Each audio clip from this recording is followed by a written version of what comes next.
Hello વિદ્યાર્થી મિત્રો, કેમ છો? જોયો છે આજનો ટોપિક છે પ્રક્ષિપ્ત ગતિ.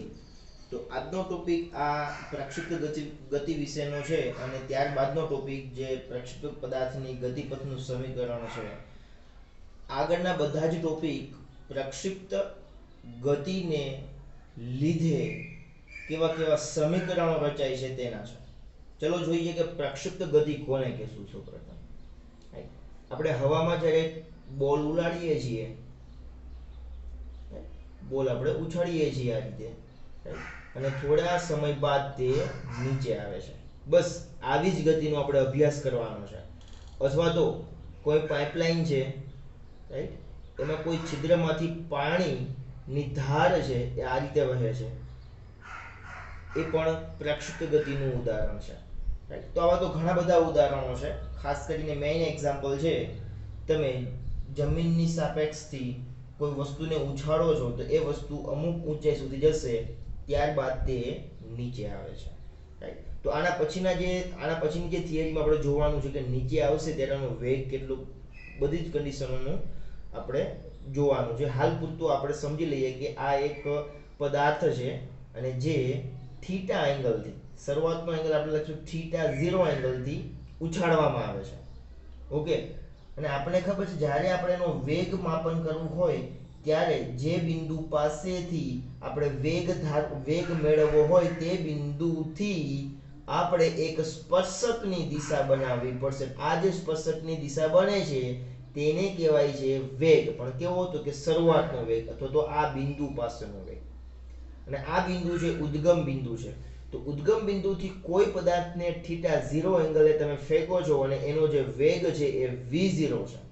રાઈટ, અને એ જે પદાર્થ છે એના પોઈન્ટ ધારી લઈ, ચલો મારે અહીંયા આ બિંદુ પાસેનો વેગ જાણવો છે, તો એ બિંદુ પાસેનો સ્પર્શક મારે મેળવવો પડશે. જે બિંદુ પાસે આપણે વેગ મેળવવા ઈચ્છીએ છીએ એ બિંદુ પાસેનો આપણે સ્પર્શક બનાવવો પડશે. અને એનો સ્પર્શક છે અહીંયા v, એનો વેગ છે v અને આ એનો સ્પર્શક છે. અહીંયા સ્પર્શકની દિશા બે બનશે. કઈ કઈ બનશે? તો એક તો બનશે vx અને એક બનશે vy. રાઈટ, તો આપણે ખાલી સિમ્પ્લિફિકેશન બતાવી દઈએ કે ચલો આ બિંદુ પાસે મારે વેગ બતાવવો છે તમને, તો આ છે એ vx છે, અને જો આ લાઈન હું ડ્રો કરીશ તો આ લાઈન બનશે vy બનશે. તો આ છે આપણો પરિણામી ઘટક જ્યાંનો વેગ છે. અહીંયા પણ v0 તમને મેં સ્પર્શક બનાવેલો હતો, એનો પણ આ ઘટક છે એ vx કહેવાય છે, કારણ કે x અક્ષિસ સાથે છે એટલા માટે. અને આ ઘટક છે એ છે y અક્ષિસ, એટલા માટે vy કહેવાય છે.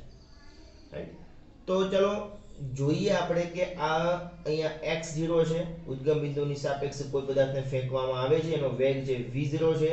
તો એના બે યામો છે, એક યામ y અને એક યામ x છે, જેનું આપણે અર્થઘટન કરીએ અહીંયા સમજીએ તો કે એનો યામ બનશે v0 sin થીટા 0, કારણ કે અહીંયા એંગલ છે 0 છે એટલા માટે.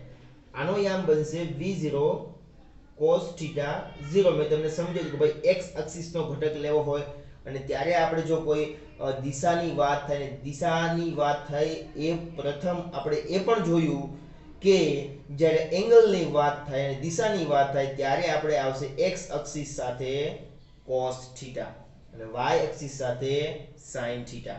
તો કુલ આપણી વાત એ છે કે જ્યારે આપણે એંગલની ચર્ચા કરતા હોય અને દિશાની પણ સાથે ચર્ચા કરતા હોય ત્યારે અહીંયા આવશે v0 cos થીટા 0 અને v0 sin થીટા 0. તો આ બે ઘટકો છે. એટલે તમારે અહીંયા કોઈ પણ બિંદુ પાસે લેવું હોય તો સેમ ઘટક છે અહીંયા. રાઈટ, અહીંયા મારી પાસે vx અને vy, તો vy sin થીટા અને vx cos થીટા એ જ આવશે. અને અહીંયા એંગલ બનશે એ બનશે થીટા. રાઈટ, તમે કોઈ પણ જગ્યાએ પર્ટિક્યુલર જગ્યાએ તમે કોઈ પણ જગ્યા લો, ચલો આપણે ધારી લઈએ કે ચલો આ પદાર્થ નીચે આ રીતે જાય છે. ઓકે, તો આ બિંદુ પાસેનો સ્પર્શક, તો આપણી પાસે ધ્યાન આપજો કે અહીંયા vx ઘટક બને છે અને એનો vy ઘટક શૂન્ય બને છે. રાઈટ, બંને એક જ દિશામાં, એટલે કે vy ઘટક તમારો એનો શૂન્ય બને છે. એક જ દિશા મતલબ કે અહીંયા છે એનો y ઘટક. y ઘટક ક્યાં છે? અહીંયા છે. તો મીનિંગ કહેવાનો એ છે કે તમારો x ઘટક જો શૂન્ય, આ vx છે તમારો, એ આપણે કંઈક ને કંઈક પર્ટિક્યુલર કિંમત આપણને મળે છે આપણને. રાઈટ. પછી તમે આ પોઈન્ટ પાસે આવશો તો તમને જુઓ કે અહીંયા આ દિશાનો ઘટક મળશે આ રીતે, રાઈટ. સેમ કે x એક્સિસ અને આ આવશે y એક્સિસ vy. હજુ પણ તમે નીચે જાઓ તો હજુ પણ એવા જ ગ્રાફો આવશે. તમે એક વસ્તુ કોમન જોવો છો કે vx નો ઘટક બદલાતો નથી, ચેન્જ થતો નથી. vx vx vx vx પણ y ઘટક તમે જો આ y ઘટક છે, આ y ઘટક છે, અહીંયા 0 બની ગયો અને અહીંયા પાછો નેગેટિવ માં આવે છે. તો મારો અહીંયા કહેવાનો મીનિંગ એ છે કે તમારો x ઘટક છે એ બદલાતો નથી અને y ઘટક છે એ બદલાય છે. તો x છે એ અચળ છે. એક વસ્તુ નોટ ડાઉન કરી લો, તમે આ ઉપરની દિશામાં કોઈ પદાર્થને ફેંકો છો, આ છે પ્રક્ષિપ્ત ગતિ છે. આ કેવી ગતિ છે? તો કે પ્રક્ષિપ્ત ગતિ છે, રાઈટ. તો એનો પ્રવેગ પણ અહીંયા તમે જોઈ શકો છો કે અહીંયા આપણી પાસે અધો દિશામાં, જો અધો એટલે કે નીચેની દિશામાં અને ઉધ્વ દિશા છે જે પદાર્થ તમે ફેંકો છો, એ પદાર્થને અધો દિશામાં જે પ્રવેગ લાગે છે એ બરાબર -g, રાઈટ. નીચેની તરફ લાગે છે, રાઈટ. શા માટે? કારણ કે કોઈ પણ પદાર્થ છે એ ઉપર જશે પાછું એ નીચે આવવાનો પ્રયત્ન કરશે. આ પોઈન્ટ પાસે જે સ્થિર બનશે ને ત્યાંથી એ નીચે આવે છે. કે જ્યારે કોઈ પદાર્થને ફેંકવામાં આવે ત્યારે તે ઉડ્ડયનમાં હોય, ઉડ્ડયનમાં એટલે કે ઊંચાઈ પ્રાપ્ત કરી લેશે, ઉડતો હોય એમ સમજી શકાય છે. તે દરમિયાન તે પદાર્થની પ્રક્ષિપ્ત પદાર્થ કહેવાય છે. અહીંયા આ સમયગાળામાં ઉડે છે એટલામાં ઉડ્ડયન કરતો હોય, રાઈટ. તો આવી તો ઘણી બધી વસ્તુઓ છે આપણે જોવાની છે. તો અહીંયા a બરાબર -g છે અને એ પણ સમજાઈ દઉં કે એ નીચેની દિશામાં, જો નીચેની દિશામાં છે તો નીચેની દિશામાં હોવાથી અહીંયા આપણે લખશું j કેરેટ. યાદ રાખજો, a બરાબર -g j કેરેટ આવશે. આ રીતે છે. તો અહીંયા તમે જોઈ શકો છો તમારો x ઘટક છે, પ્રવેગનો x ઘટક કેવો બને? પ્રવેગનો x ઘટક શૂન્ય બને છે. શા માટે? કારણ કે પદાર્થ છે એ કઈ દિશામાં? આ દિશામાં બળ નથી લગાડતો. પદાર્થ છે, પદાર્થનો પ્રવેગ છે એ આ દિશામાં બળ લગાડે છે, રાઈટ. અને એ દિશામાં જે અધો દિશામાં ગુરુત્વ બળ લગાડતે ગુરુત્વ પ્રવેગ આપણને મળતો હોવાથી આપણો y ઘટક છે એ y છે એ બને છે -g બને છે. -g શા માટે બને છે? કારણ કે અધો દિશામાં લગાડે છે. એનો ગુરુત્વ પ્રવેગ ક્યાં લગાડે છે? અધો દિશામાં છે. x ઘટકમાં લગાડતું નથી. કારણ કે x તો કોન્સ્ટન્ટ છે, અચળ. જો x ની કિંમત બદલાતી નથી. એટલે કે vx કેવો છે? અહીંયા ax કેવો છે? શૂન્ય છે, રાઈટ. એક વસ્તુ કોમન છે કે વેગમાં ફેરફાર ન થાય તો પ્રવેગ કેવો મળે?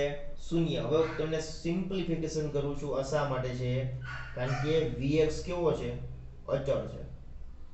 અને વેગ અચળ હોય ત્યારે પ્રવેગ કેવો આવે? તો કે પ્રવેગ આવે શૂન્ય આવે. બરાબર કે ભાઈ? શું કહેવા માંગુ છું? કારણ કે પ્રવેગ બરાબર વેગમાં થતો ફેરફાર v2 v1 છેદમાં t2 t1. જો આ પણ 5 હોય, આ પણ 5 હોય, કારણ કે વેગ કેવો છે? અચળ. અહીંયા જેટલો વેગ છે એટલો જ અહીંયા વેગ છે. બધામાં વેગ એક સરખો છે. vx ની કિંમત બધામાં સમાન છે. તો 5 - 5 શૂન્ય, તો બધું પર શૂન્ય, મતલબ કે તમારો પ્રવેગ કેવો બની જાય છે? શૂન્ય. આ ખાલી સમજાવ્યું તમને મેં સાહેબ. તો પ્રવેગ તમારો શૂન્ય, પણ એ y એટલે કે y ઘટક એનો બદલે કે જો અહીંયા ધન મળે છે, પછી અહીંયા ઋણ મળે છે, પદાર્થ છે એક ગતિ કરશે આ પછી ક્યાં આવશે? નીચે આવશે. તો કહેવાનો મીનિંગ એ છે કે તમારો પ્રવેગ છે y ઘટકનો એ આવશે -g આવશે, અને એ પણ આપણે ખબર છે કે ભાઈ પ્રારંભિક વેગ છે એ v0 છે. કેટલો છે? v0 છે. તો આપણી પાસે બે ઘટકો બનશે. એક આ ઘટક બનશે v0x બનશે ને અહીંયા બનશે v0y બનશે. બે દિશામાં, કારણ કે અહીંયા આપણે થીટા એંગલ થી કોઈ પદાર્થને કણને આપણે વેગ આપીએ છીએ, આપણે પદાર્થ ફેંકીએ છીએ. તો બે ઘટકો બનશે. જો આ પોઈન્ટ પાસે તો પણ બે ઘટકો, કોઈ બી પોઈન્ટ પાસે બે ઘટકો, અહીંયા પણ બે ઘટકો બને, પણ y આમ એનો કેવો છે? શૂન્ય છે. અહીંયા ધન બને છે, અહીંયા શૂન્ય મળે છે ને અહીંયા ઋણ મળતો જાય છે. ઓકે. તો મારી પાસે v0x એ આ છે અને v0y એ છે આ દિશા છે. તો બંને માટે મારો વેગ કયો છે? તો કે બંનેનો વેગ જે આપણને મળે છે, તો શરૂઆતનો વેગ મળે છે. તો શરૂઆતના વેગ માટે લખી લઈએ કે v0 cos θ એ હશે 0. v0y તો કે v0 sin θ 0. તો બે ઘટક મળશે તો તમને v0 cos θ 0 અને v0 sin θ 0. એ તમે y લખશો નહીં તો ચાલશે, કારણ કે આપણે બતાવ્યું cos θ 0 છે એ x એક્સિસ બતાવે છે અને sin θ છે એ y એક્સિસ બતાવે એટલા માટે. ઓકે, તો તમને બે વેગ મળે છે અહીંયા, અને એ ક્યાં વેગ છે તો કે અહીંયા આપણી પાસે x અને y સમતલના જે ઘટકો છે એની સાપેક્ષમાં આપણે જે કોઈ પણ પદાર્થને ફેંકીએ છીએ θ0 એંગલે, તો તેના બે ઘટકો અહીંયા આપણને મળે છે. આપણે પ્રારંભિક ઘટક છે એનો v0 છે, એટલા માટે શરૂઆતનો x અક્ષ નો ઘટક છે v0, શરૂઆતનો y નો ઘટક છે v0y. ચલો તો આગળ જોઈએ તો તમે જોઈ શકો છો કે ઉદ્ગમ બિંદુ છે. અહીંયા શું છે? ઉદ્ગમ બિંદુ છે. તો ઉદ્ગમ બિંદુના યામ આપણને ખબર હોવા જોઈએ. તો ઉદ્ગમ બિંદુના યામ આપણે બોલીએ તો કે ભાઈ ચલો ઉદ્ગમ બિંદુના યામ છે x0 y0. તો બંનેની કિંમત x0 ની કિંમત 0 છે અને y0 ની કિંમત પણ 0 છે. એ આપણે બધા જાણીએ છીએ આપણે, રાઈટ? x0 અને y0 ની કિંમત કેવી છે? તો કે શૂન્ય કિંમત છે. ચલો તો પ્રક્ષિપ્ત ગતિમાં આગળ થોડું આપણે સમજી લઈએ કે હવે આનું જે આપણે સમીકરણ છે, ખાસ તો સમીકરણ આપણે મેળવવાનું છે વેગનું. ચલો જોઈએ તો કોઈ પણ પદાર્થ પ્રક્ષિપ્ત ગતિ કરશે ત્યારે આપણે અચળ ગતિના સમીકરણમાં જોયું, આપણે જાણ્યું આપણે, તો એનું સમીકરણ ખબર હોય તો અહીંયા કામ લાગશે. ઓકે, આ પદાર્થ અહીંથી શરૂઆત કરીને અહીંયા પહોંચે છે, અથવા તો અહીંથી શરૂઆત કરીને અહીંયા પહોંચે છે, રાઈટ? તો બે ઘટકો છે, બે ઘટકો વચ્ચેનું આપણે અંતર મેળવતા હોય તો ભાઈ શરૂઆતનું અંતર અને અંતિમ અંતર. તો અંતિમ અંતર માઈનસ શરૂઆતનું અંતર આપણે બાદ કરતા તો બંને વચ્ચેનું અંતર આપણને મળી જશે. કોઈ પણ બે પર્ટિક્યુલર પોઈન્ટ તમે ધારી લો, અહીંથી અહીંયા ધારો, રાઈટ? તો એ બે પોઈન્ટ વચ્ચેનું આપણે અંતર જ્યારે મેળવતા હોઈએ છીએ ત્યારે એ બંનેની બાદ બાકી કરવી જોઈએ. ચાલો તો કે અંતિમ અંતર માઈનસ શરૂઆતનું અંતર. પછી પ્રક્ષિપ્ત અચળ પરિમિત ગતિનું જે સમીકરણ છે એની આપણે ચર્ચા કરી લઈએ. હું અહીંયા તમને સમજાવવા માંગુ છું ખાસ કરીને આ કયા પોઈન્ટ માટે, તો કે હું અહીંયા શરૂઆતમાં x અક્ષિસ માટે સમજાવું છું, x ઘટક માટે, x ઘટક માટે. કારણ કે બંને ઘટકના જે સમીકરણો છે અલગ અલગ મળે છે મને, રાઈટ? કારણ કે જો બંને ઘટકો બદલે પ્રક્ષિપ્ત અચળ પરિમિત ગતિના સમીકરણો આપણે જોયા, એમાં પણ આપણે જોયું v0x અને v0y, રાઈટ? એમાં x ઘટક માટે તમને અહીંયા સમજાવું છું કે x ઘટક માટે આપણે લખશું આપણે કે v0x, v0 આપણે યાદ હોય તો v0t + 1/2at² + 1/2 at². પણ આ કેના માટે છે તો કે x ઘટક માટે છે. પણ જો મારે y ઘટક માટે બતાવવું હોય તો y ઘટક માટે હું લખીશ કે ચલો y ઘટક માટે, કારણ કે x અને y બંને ઘટકો ચેન્જીસ થાય છે, તો એમાં પણ એમ કે અંતિમ માઈનસ શરૂઆત. જો આ દિશામાં જશે, આ x અક્ષ ઉપરની દિશામાં જશે તો કે અહીંથી અહીંયા ગયો તો y દિશા બદલે એની ચેન્જ થશે, અહીંયા 0 બનશે. તો ટૂંકમાં y દિશા જે x દિશા અને y દિશા બંને ચેન્જ થતી હોતી બંને ઘટકના મૂલ્ય પણ અલગ અલગ આવશે. v0y કારણ કે y દિશાનો વેગ છે t + 1/2 at². અહીંયા x ઘટક છે પ્રવેગનો અને અહીંયા પ્રવેગનો y ઘટક છે. આ બંનેમાં આટલો ચેન્જીસ છે. ચલો મારી પાસે અહીંયા પ્રવેગના મૂલ્યો અને વેગના મૂલ્યો છે, એ બંને મૂલ્યો આમાં મૂકી દઈશ એટલે મને મળી જશે x ઘટક અને y ઘટકનો વેગ મળી જશે. ચલો જોઈએ x - x0. x0 ની કિંમત કેટલી છે તો કે આપણે શરૂઆતમાં x0 ની કિંમત છે કેટલી છે તો કે 0 છે, તો કે 0 મૂકશું. v0x તો કે v0x ની કિંમત આવી v0 cos કેટલી છે θ0. તો એક વસ્તુ નોટ ડાઉન કરો કે અહીંયા v0 cos θ0 છે એ v0x ની કિંમત મેં આમાંથી મૂકી છે પ્લસ 1/2. હવે ax ની કિંમત કેટલી? x ની કિંમત તો 0 છે ભાઈ, 0 t². ચલો એ રીતે y ની કરીએ આપણે, y ઘટકની, y બરાબર y - y0 v0y ની કિંમત, v0y ની કિંમત છે v0 sin θ0 * t + 1/2. ay ની કિંમત તો કે ay ની કિંમત -g છે, તો કે -g t², રાઈટ? તો આ થોડુંક ઉતાવળમાં લખું છું, આપણે વિડીયોઝ બહુ લાંબો બની જાય છે, તો એવું લાગે તો પોઝ કરીને જો રિવર્સ કરીને જોશો તમે તો તમને બિલકુલ ખ્યાલ આવી જશે કે અહીંયા આપણે શું કર્યું છે.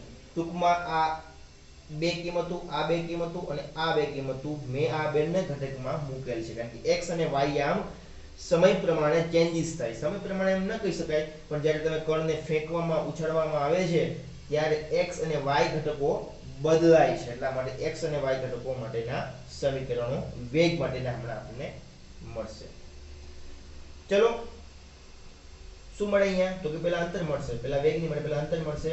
x v0 cos θ 0 આ શૂન્ય બધું પદ થઈ જશે શૂન્ય. એટલા માટે આ તમને જે મળે છે એ મળશે x ઘટક, કે ભાઈ અહીંથી અહીંયા પહોંચવા માટે એ અંતર કેટલું કાપે છે x અક્ષના ઘટકમાં, x અક્ષિસમાં, તો કે v0 cos θ 0. y ની વાત કરીએ તો આપણે એક વસ્તુ અહીંયા એ પણ નોટ ડાઉન કરવાની કે શરૂઆતનું y0 છે એ શૂન્ય છે, તો અહીંયા y ની કિંમત શૂન્ય બની જશે. અહીંયા તો y0 ની કિંમત શૂન્ય બનશે તો શું બને? અહીંયા તો કે y બરાબર v0 sin θ 0